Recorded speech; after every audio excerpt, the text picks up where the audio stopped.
Bismillahirrahmanirrahim. Assalamualaikum warahmatullahi wabarakatuh. Waalaikumsalam warahmatullahi wabarakatuh. Selamat siang semuanya. Kembali lagi di podcast kita, Podcast Ruang Makna, bersama saya Haji Jauhari selaku podcaster kali ini. Untuk episode kali ini kita mendatangkan tamu yang sangat penting karena ini salah satu pemimpinnya di kampus kita ini. Pemimpin utama lah gitu bisa dibilang itu. Nah, mengenai kampus yang akan kita bahas di episode kali ini gitu. Nah, sekolah tinggi itu, kita kan akan bahas kampus nih. Sekolah Tinggi Agama Islam atau Sekolah Tinggi Sunan Pandangaran atau STAISPA juga adalah sebuah lembaga institusi perguruan tinggi yang di bawah Yayasan Pondok Pesantren Sunan Pandangaran atau PPSPA gitu. Nah, STAISPA juga memiliki program studi jenjang setara 1 yang terdiri dari 5 program studi. Yang pertama, ada program studi Al-Quran dan Tafsir, terus ada ilmu komunikasi penyiaran Islam, terus ada ilmu tasawuf, terus ada pendidikan guru madrasah ibtidaiyah, terus ada pendidikan bahasa Arab. Nah, untuk kita bahas lebih dalam mengenai kampusnya, mengenai prodinya, mengenai perkembangan di kampus itu tersebut, kita langsung saja ke narasumber kita, Bapak Dr. Andes Imaduddin Skamtar. Dr. Andes Imaduddin Skamtar. Nah, untuk perkembangan STAISPA sendiri, Pak, dari tahun ke tahun ini apa sih tantangannya gitu selama kampus ini berdiri gitu? Ya, ini berdiri tahun 2012 sampai 2016 itu baru 2 prodi, yaitu ilmu Al-Quran dan Tafsir, kemudian ilmu tasawuf.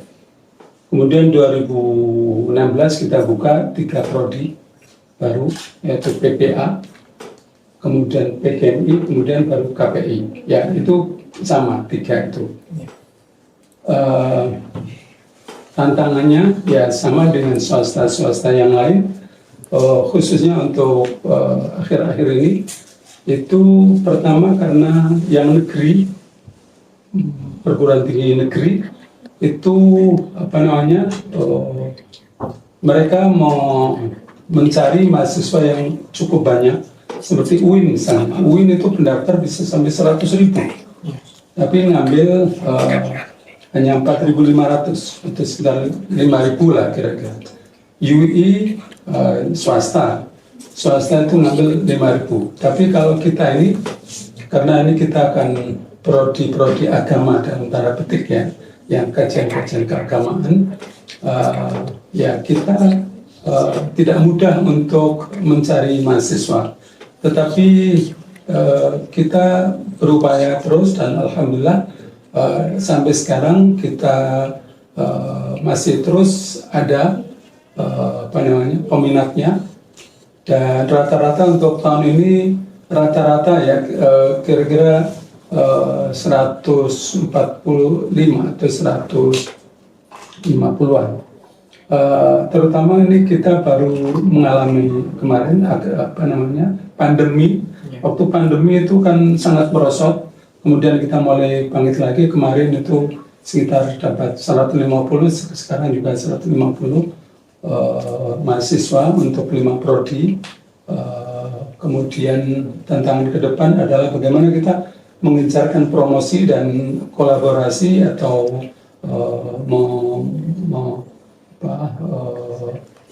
membuat kerjasama. Minggu kemarin kita sudah bicara dengan Sevima. Sevima itu lembaga yang bergerak di bidang salah satunya itu rekrutmen mahasiswa. Dan kita baru Kamis kemarin kita bicarakan, insya Allah ke depan kita mudah-mudahan bisa kerjasama dengan itu, mudah-mudahan nanti kita bisa tingkatkan promosinya. Intinya ada 3 sebenarnya. Bagaimana kita bisa mendapatkan input mahasiswa yang bagus, kemudian meningkatkan proses pembelajaran yang bagus, kemudian baru output itu. Jadi kalau inputnya bagus, bagaimana supaya bagus? Supaya inputnya bagus, kita harus promosi yang banyak sehingga kita bisa memilih mahasiswa yang berkualitas bagus, tentunya di bidangnya masing-masing. Sesungguhnya banyak mereka yang minat ke perguruan tinggi. Cuma karena mungkin kita belum luas, jadi mungkin belum banyak. Ibaratnya kita jaring ikan. Kalau jaring luas kita bisa dapat ikan yang banyak, tapi kalau tidak begitu luas ya kurang banyak. Nah ini persoalan pertama adalah bagaimana kita memperluas jaringan terutama untuk mencari mahasiswa baru, dan kita sudah berupaya melalui lembaga-lembaga pendidikan yang berada di bawah Yayasan Sunan Pandanaran. Kita punya ada MASPA, Madrasah Alia Sunan Pandanaran. Di sini ada kira-kira kelas 3-nya ada 13 kelas atau 12 kelas lah. Kemudian kita punya Al-Jauhar, kira-kira di sana ada 6 kelas 3-nya. Kita punya di Avada, di Boyolali, SMA tapi di pesantren, itu mungkin ada 2 kelas. Kita punya di Moga, temannya Mas Nadi itu juga masuk juga lingkungan kita. Terus kita baru buka juga di daerah Wonogiri. Terus juga kita punya link yaitu para lulusan alumni pesantren Pandanaran yang sudah memiliki pesantren juga. Kemarin saya baru dari Jawa Timur, dan di sana ada banyak sekali alumni kita yang sudah punya pesantren. Kira-kira 99% mereka punya pesantren dan ada lembaga-lembaga pendidikan. Nah ini yang kita mau upayakan, bagaimana kita bisa menjaring alumni sehingga kita bisa mencari bibit-bibit unggul. Nah setelah itu langkah yang kedua adalah bagaimana kita meningkatkan kualitas di sini, dan kita alhamdulillah ini pesantren atau sekolah tinggi yang punya asrama. Tidak mudah untuk menampung seluruh mahasiswa.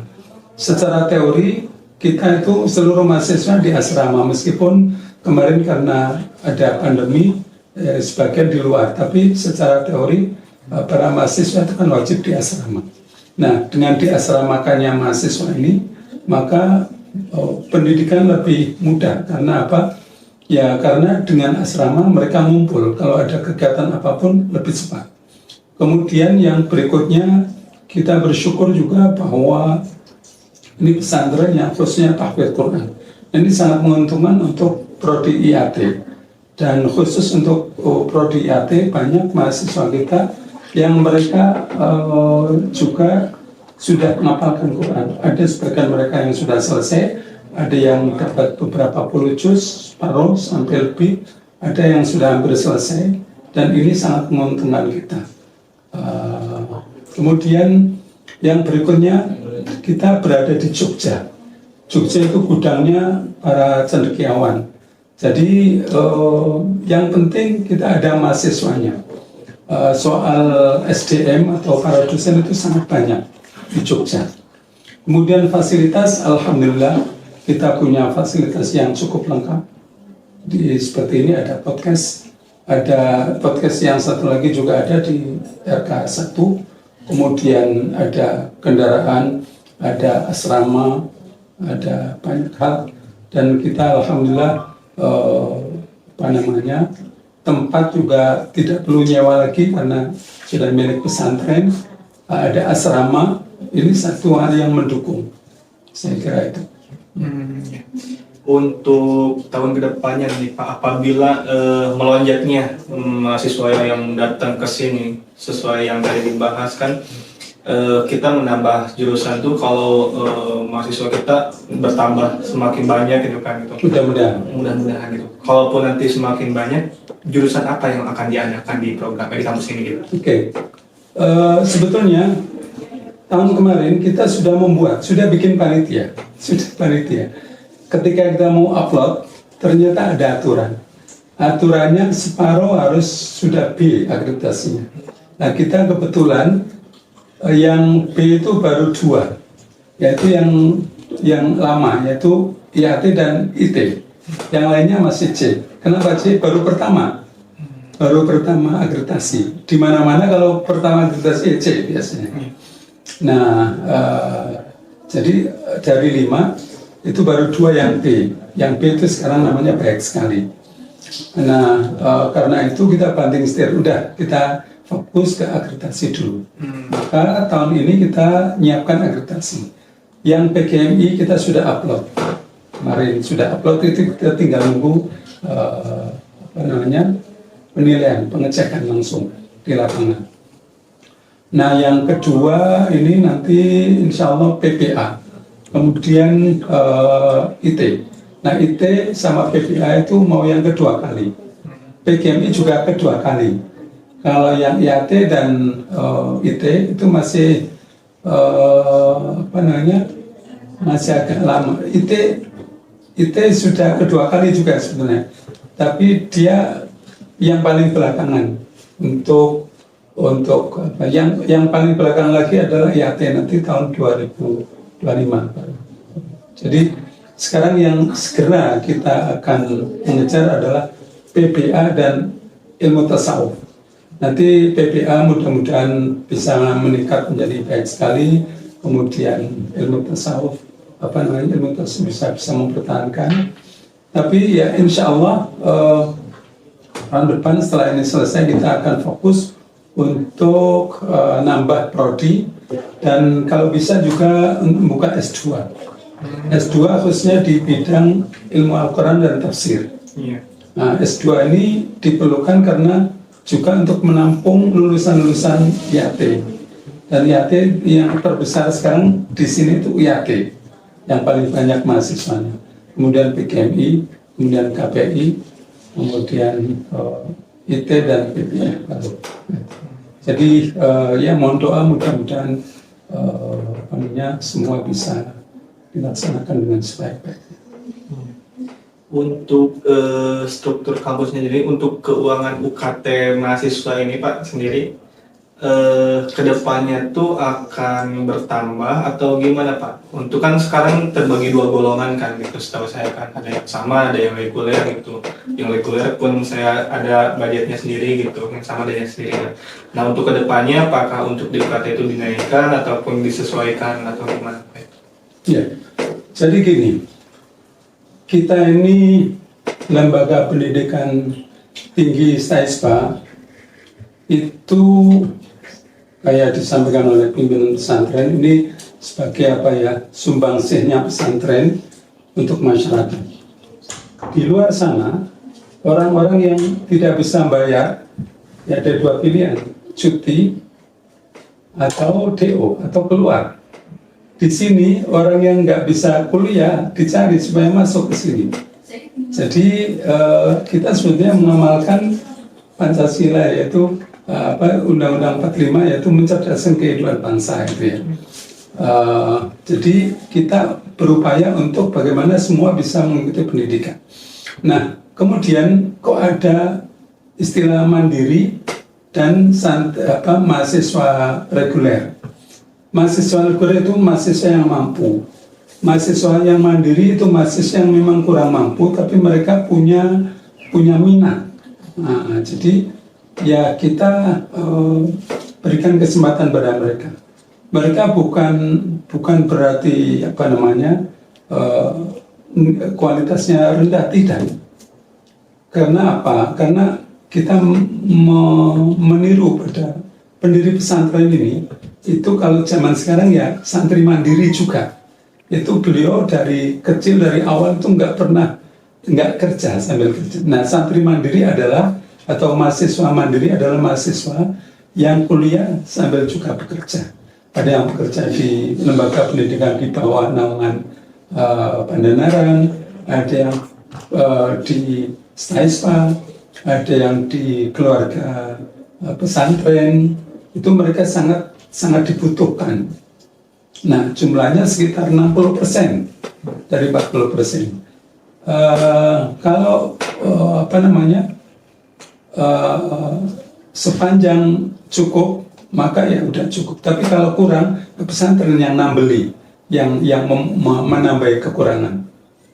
Jadi sebetulnya kalau kita hanya mengandalkan pemasukan yang ada ya sangat kurang ya. Tapi ya kita sedang berupaya untuk kedepannya kita bisa mencari mahasiswa yang berkualitas, di samping juga mahasiswa yang yang bisa mandiri. Tetapi kita dari awal sudah berniat agar STAISPA ini lembaga pendidikan yang ramah terhadap du'afa. Jadi mereka orang yang meskipun nggak mampu, itu kita memikirkan bagaimana agar mereka tetap bisa kuliah. Itu ya. Yaitu bandingannya 40 tambah 60. Terus kita juga mencarikan beasiswa. Tahun ini alhamdulillah kita mendapat KIP itu yang dari pemerintah itu ada 25 mahasiswa kita beri beasiswa. Itu dari KIP. Tahun kemarin hanya 10, tahun ini alhamdulillah 20. Nah, itu ya alhamdulillah. Yang ingin saya tekankan di sini sebetulnya gini, mengelola lembaga pendidikan itu tidak mudah, banyak hal. Ya, maka kita di sini juga ada kegiatan-kegiatan kayak mujahadah khusus di STAISPA ini untuk apa? Ya kita memohon kepada Allah agar masalah-masalah baik itu terkait dengan keuangan maupun yang lain-lain semoga mendapat jalan keluar. Ya alhamdulillah kita sekarang sudah melihat ada perkembangan. Kita bersyukur kepada Allah. Mudah-mudahan ke depan perkembangannya lebih bagus. Ya.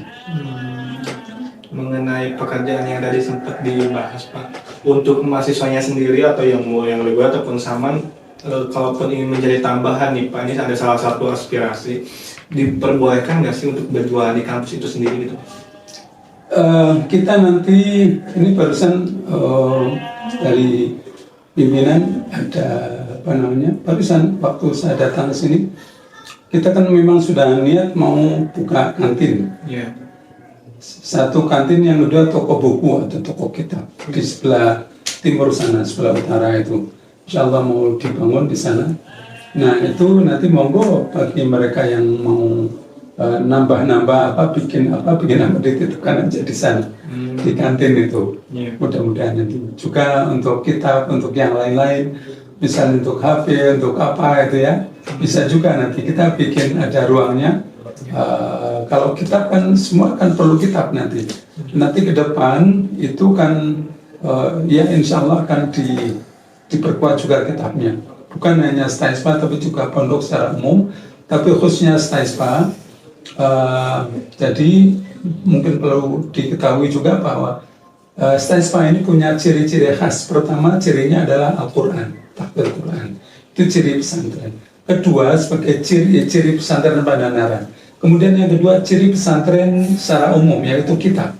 Bagaimana kita bisa juga membaca kitab. Nah, itu arahnya ke sana nanti. Maka ke depan itu setiap mahasiswa yang akan lulus itu harus tes itu dulu. Kalau belum lulus ya nanti belajar lagi. Belajar lewat apa? Bikin podcast pembelajaran. Podcast pembelajaran kita nanti belajar di situ, nanti tes lagi. Harapannya agar mereka yang lulus itu nanti paling tidak mempunyai pengetahuan yang bisa dikembangkan berikutnya. Kemudian sesuai dengan ini agak sedikit keluar ya, melanjutkan. Jadi visi kita yang jelas itu khadimul ilmi, khadimul ummah, itu kalau mau diringkas. Bagaimana agar para lulusan itu kedepannya menjadi pelayannya ilmu dan pelayan masyarakat. Bagaimana ilmu itu ditekuni untuk apa? Untuk kebaikan kemaslahatan masyarakat. Nah, maka diharapkan para alumni yang keluar dari STAISPA ini jangan ada yang nganggur hanya karena belum mendapatkan pekerjaan di PNS atau apa. Harus berupaya secara kreatif, melakukan apapun yang bisa dilakukan, apakah itu dagang ataukah menggunakan ilmunya ataukah podcast atau apa saja, asal mau berusaha pasti insya Allah ada jalan. Khadimul ilmi, khadimul ummah. Nah, salah satu ini yang sudah dilakukan adalah beberapa alumni kita sudah dikirim ke pesantren-pesantren cabang yang baru. Misalnya ada yang di Lampung, ada yang di Wonogiri, nanti kita ada cabang lagi di mana, itu bisa dikirim. Mudah-mudahan nanti di Sulawesi, mudah di Papua, kalau ada dari Papua, kita sudah punya cabang juga di Papua. Nah, di Lampung juga sudah ada, di Banten juga ada. Nah, itu tinggal pengembangan selanjutnya. Nah, untuk yang terakhir mungkin ini harapan dari Bapak sendiri untuk kedepannya nih, dari segi kampus ataupun untuk mahasiswa kedepannya itu goals atau apa gitu harapan buat Bapak kedepannya selama menjabat ini. Ya, harapan yang dalam waktu pendek itu ya, tentu pertama ini kan 3 ya, input, proses, output. Bagaimana inputnya itu bisa kita mendapatkan mahasiswa yang berkualitas bagus. Mengapa? Kalau kualitasnya bagus, itu proses yang biasa aja bisa bagus. Apalagi prosesnya bagus, itu lebih bagus lagi. Input yang bagus. Gimana caranya input yang bagus? Jaringannya harus luas, sehingga kita bisa seleksi yang bagus. Bisa 1 banding berapa itu ya. Harapannya itu 1. Yang kedua, menata prosesnya. Alhamdulillah sekarang sepertinya nggak ada yang kayak dulu sampai beberapa kali nggak masuk. Sekarang hampir semua dosen masuk dan nggak ada yang kosong, hampir-hampir itu ya. Sudah bisa. Jadi proses sudah mulai dan setiap awal dari perkuliahan kita kemarin ada raker juga dan macam-macam lah udah disiapkan juga. Terus kegiatan-kegiatan juga didorong untuk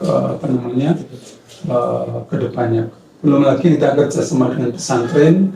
Di pesantren itu pengajiannya yang sudah jelaskan Quran, kemudian kitab juga ada misalnya ada di kompleks 9. Cuman ini memang masih perlu ditingkatkan. Jadi saya ulangi, yang pertama itu inputnya, kemudian prosesnya. Nah, proses ini harus dikawal terus dan ditingkatkan, dievaluasi kekurangannya di mana, terus. Nah, yang tahun kemarin input kira-kira bulan Agustus kita sudah melakukan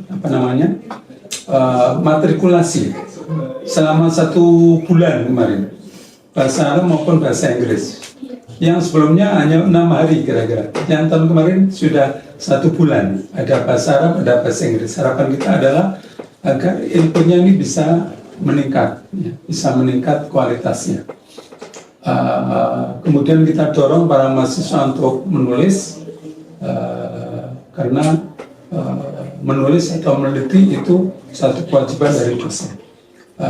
Kemudian harapannya nanti mahasiswa juga bisa aktif atau bisa dilibatkan dalam penelitian atau dalam penulisan, karena sekarang arahnya itu karya-karya mahasiswa juga harus diterbitkan. Nah itu, terus gimana caranya? Ya dosen pembimbingnya itu ikut membimbing sampai nanti diterbitkan. Nah, itu jadi harapan dalam waktu dekat itu bagaimana infonya bagus, prosesnya bagus, kemudian diakhiri dengan evaluasi.